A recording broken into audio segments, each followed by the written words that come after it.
Assalamualaikum warahmatullahi wabarakatuh. Selamat pagi Bapak Ibu Guru Hebat. Perkenalkan, nama saya Afdul Muhammad dari SD2 Bakti Harjo. Saya akan menyampaikan aksi nyata strategi penerapan Merdeka Belajar. Merdeka Belajar, pemahaman gagasan dan prinsip pendidikan berdasarkan pemikiran Ki Hajar Dewantara. 1. Pemahaman untuk memfasilitasi murid agar tumbuh sesuai dengan kodratnya. 2. Penerapan pembelajaran yang memerdekakan murid. Modul pelatihan. 1.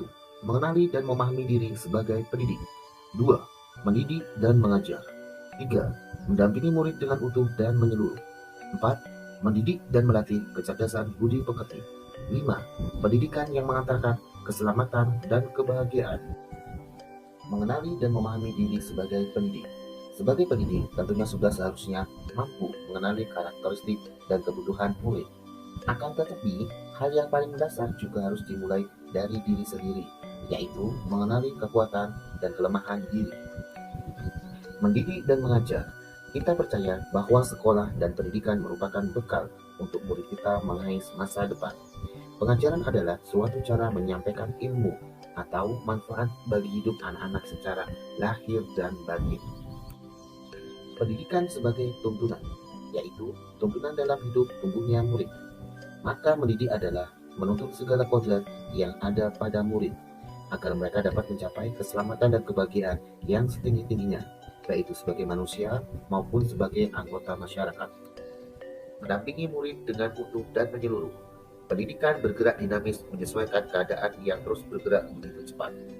Setiap murid dilahirkan dengan kodrat alam yang berbeda-beda. Kita tidak bisa mencegah perubahan zaman, sehingga cara mendidik dan mengajar guru harus sesuai dengan perkembangan zaman. Asas Trikon ada 3. 1. Kontinu, artinya pengembangan yang dilakukan harus berkesinambungan, dilakukan secara terus-menerus dengan perencanaan yang baik. 2. Konvergen, artinya pengembangan yang dilakukan dapat mengambil dari berbagai sumber di luar. 3. Konsentris, artinya pengembangan pendidikan yang dilakukan harus tetap berdasarkan kepribadian kita sendiri. Mendidik dan melatih kecerdasan budi pekerti. Kecerdasan berpikir murid harus dapat mengembangkan budi pekerti atau watak murid yang tidak hanya dibentuk di sekolah, tetapi dalam keluarga dan lingkungannya. Melalui proses pendidikan budi pekerti, murid akan bertumbuh dan berkembang sehingga mampu mengendalikan watak biologis dan memperkuat watak baik murid yang akan mewujudkan budi pekerti yang baik. Pendidikan yang mengantarkan keselamatan dan kebahagiaan. Pendidikan sejatinya dapat mengantarkan murid untuk keselamatan dan kebahagiaan. Pendidik tidak hanya memberikan informasi dan pengetahuan saja, melainkan pendidik juga harus mendorong murid untuk menemukan pemahaman bermakna yang relevan dengan kehidupan.